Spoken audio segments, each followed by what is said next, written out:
Hey guys, hope you're doing fine. My name is Nishant and we are at day 2 of June Lead Coding Challenge. Let's look at our question. Delete node in a linked list. Write a function to delete a node except the tail in a singly linked list given only access to that node.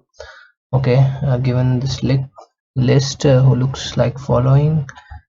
So and we need to delete the node 5. So the output linked list will be 419. Okay, remember the reference to the node to be deleted is only given. No reference to the head of the linked list is given. So for deleting a node, usually what we do is we traverse to the previous node and we just shift the pointer of the node to be deleted, its previous node to its next node. So the pointer of 4 will directly point to 1.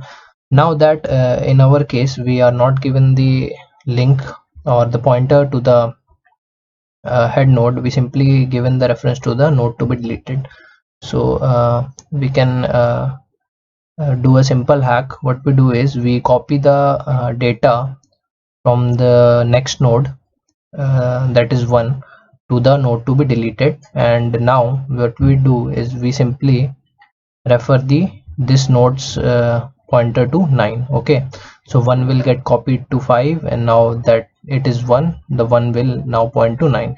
In that way we get rid of this node 5. Okay, so let's code this. So what we do is we copy the node's next value to the node to be deleted. Okay, and we now just shift the pointers. Now the node to be deleted is 1 after this code.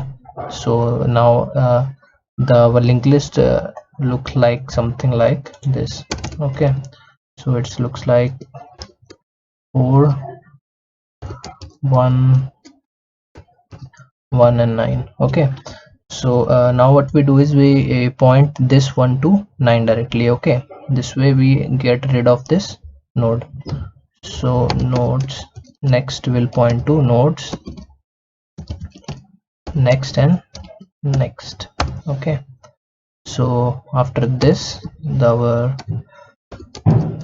linked list will become this. Okay, so we will get rid of this one. Okay, so and we don't need to return anything since we just manipulated the pointers in the original linked list. Just run this code and it's good. Let's submit it. And guys, it's accepted. Link for the code is in the description. Thanks for watching. See you next time.